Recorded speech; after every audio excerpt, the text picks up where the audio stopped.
Les entreprises les plus performantes sont celles qui consacrent plus de 5% de leur budget à la formation. Parole d'un expert français. Au Cameroun, la formation semble un luxe. Seules quelques entreprises, et des grandes, ont compris la nécessité d'investir dans le développement des capacités de leurs ressources humaines.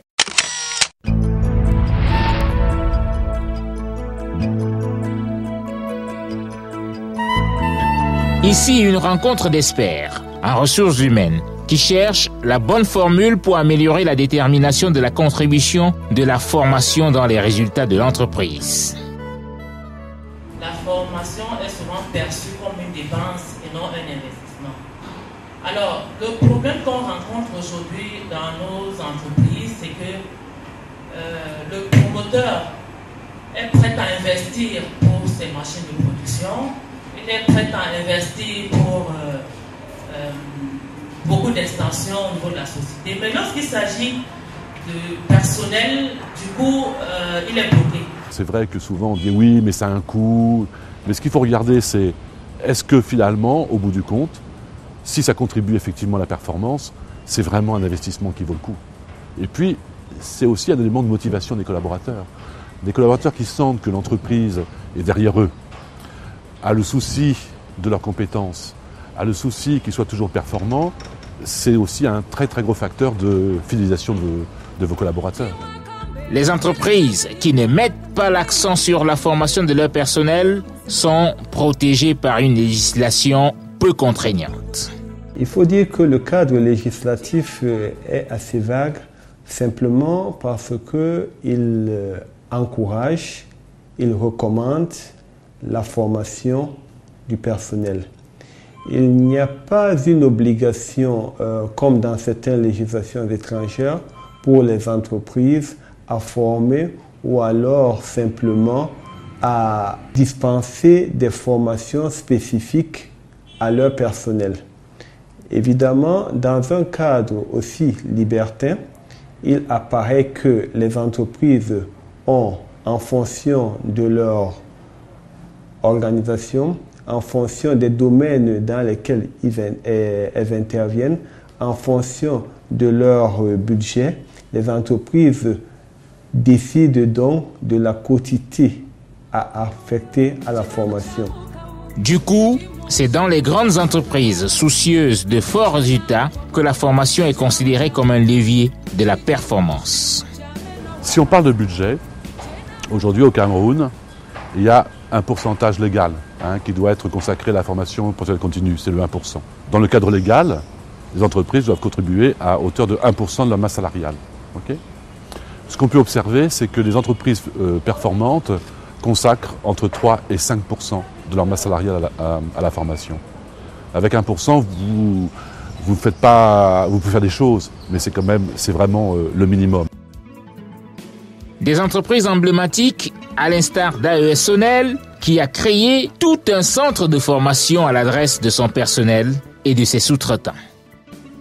Pour être aujourd'hui une entreprise performante, eh bien, vous avez besoin non seulement de former le personnel sur l'ensemble des innovations que vous apportez, mais aussi pour lui permettre, n'est-ce pas, de pouvoir répondre aux attentes qui sont de plus en plus fortes. Le budget de la formation aujourd'hui représente un peu plus de 11,5% si vous voulez de ma masse salariale. Ce n'est pas rien quand vous savez que la masse salariale elle-même s'exprime en termes de multiples milliards. La question du budget alloué aux formations du personnel est essentielle. La compétence, elle est vraiment liée à la performance. Ça, c'est une évidence. Et donc, si je suis manager d'entreprise, je dois avoir le souci de m'assurer que mes collaborateurs sont au meilleur d'eux-mêmes.